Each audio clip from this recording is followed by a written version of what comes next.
الحمد لله رب العالمين، والصلاة والسلام على سيد المرسلين وعلى آله وأصحابه أجمعين. نحمده ونصلي على رسوله الكريم.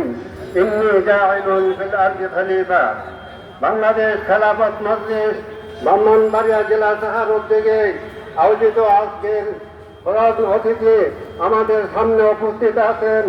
আমি কথা বলতে চাই না, আমি মাওলানা আমাদের আমিরের শরীয়ত আমাদের মজলিসের আমির উনি উপস্থিত আছেন। আমি একটা কথাই বলতে চাই, 24-এর গণহত্যা এবং শাপলা চত্বরের গণহত্যার বিচার, পিলখানার গণহত্যার বিচার এবং ব্রাহ্মণবাড়িয়ার জেলার যে গণহত্যা হয়েছে, যার ইঙ্গিতে যার তহমতে সে হলো মুক্তাদির চৌধুরী, সে ইসলামের বিদ্বেষী ছিল, সে আলেম উলামাদের বিদ্বেষী ছিল, আলেম উলামাকে ব্যঙ্গ করত।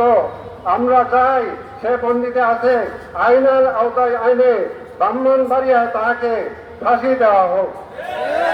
আর আমি আপনারা যারা দূর দূরান্ত থেকে আসছেন, আপনাদেরকে আমি আন্তরিক শুভেচ্ছা ও অভিনন্দন জানাই আমার এই বক্তব্য শেষ করছি। ওয়া আখিরু দাওয়ানা আলহামদুলিল্লাহি রাব্বিল আলামিন।